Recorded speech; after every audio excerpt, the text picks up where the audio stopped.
Setelah 5 bangunan di Sunter Agung, Tanjung Priok, Jakarta Utara ludes terbakar. Kebakaran diduga akibat korsleting listrik yang terjadi di lapak barang bekas.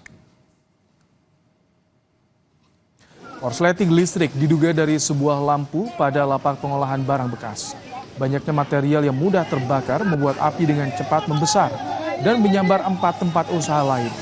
Besarnya kobaran api membuat warga panik dan berupaya menyelamatkan harta bendanya ke tempat lebih aman. 17 unit mobil pemadam kebakaran dan 85 personel damkar dikerahkan ke lokasi.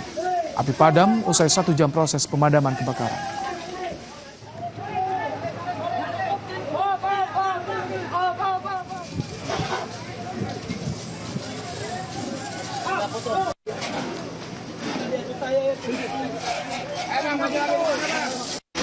Duganya itu dari korsleting listrik, ya. Namun semuanya itu karena mudah menyambar bahan-bahan mudah terbakar, akhirnya membesar.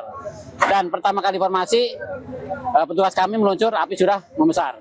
Jadi memang begitu cepat, ya, karena barang-barang mudah terbakar. Nah, kemudian kami mengarahkan awal mula 6 unit, langsung berkurang, langsung nambah lagi, seluruhnya sampai saat ini 17 unit. Terbakar ada 5 lapak atau 5 rumah. Jadi usaha dan tinggal juga. Mau setahun banjir air pasang laut atau ROB merendam permukiman warga di Muara Angke Penjaringan, Jakarta Utara. Sejak Minggu pagi, saudara, air pasang atau ROB telah merendam ratusan rumah warga di Muara Angke Pluit Penjaringan. Banjir setinggi 40 cm merendam akses jalan warga dan akses menuju pelabuhan. Banjirop mulai mengalami peningkatan ketinggian air jika dibandingkan 2 hari sebelumnya. BMKG kembali mengeluarkan peringatan status waspada akan adanya banjirop di wilayah pesisir 26 Desember hingga 3 Januari 2025. Kayaknya hampir setengah 8-an lah, Pak. Iya. Setengah 8 dah.